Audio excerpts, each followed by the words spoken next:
I apply to 52 medical schools and I submit my secondaries in 0 to 3 days. Here's how I do it. The first thing that I did is I did research on how to write a good secondary. I think it's really important, not just for secondaries, but for anything, to not go into it blindly. So I always try and do some research beforehand just to see if I can learn anything new that might help me. I went onto Google, I went onto Reddit, I went onto Instagram, I went onto SDN. I went on to basically a variety of places to kind of see different secondaries and kind of to analyze what works and what doesn't. Here are some TikTok accounts that I like that have posted their own secondaries, and I found this really helpful for me in terms of writing. As always, please don't copy these people for their secondaries. I feel like secondaries should really speak to your own experience and your own journey into medicine.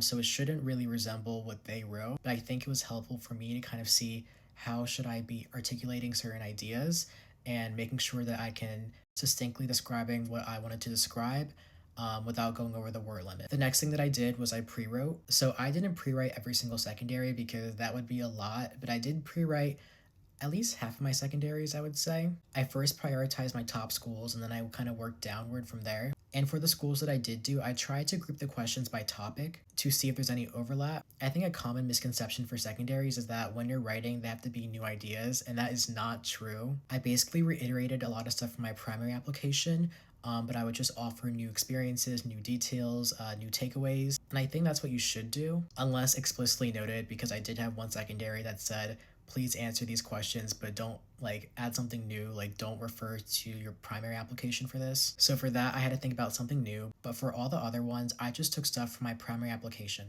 And I think this works because you really want to have continuity and have a theme for your application. Like the people that read your application should know immediately why you want to go into medicine. There should be some overlap. And finally, the last thing that I used was AI. I definitely want to preface this and say that you can use AI for like brainstorming, for editing, for generating ideas, but you should not be using it to like just draft everything without doing any work beforehand. For me, AI has been the biggest help for editing. What I normally do for the different prompts is I would always brain dump everything that I feel like I should include for each question, but obviously for the secondaries, you only have like 300 to 500 characters to answer their question succinctly but with detail. So for me, I use it to kind of trim things that might not be relevant, to kind of shorten ideas, maybe articulate things a little bit better. And I feel like this is the best way on how you should be using it. And I feel like after doing this for a few prompts, I've gotten to a point where I really don't even need to use it for editing. Like I know like what I need to include, how I should articulate things. And now it has made this process so much easier. So yeah, those are my tips. I hope this helps you guys.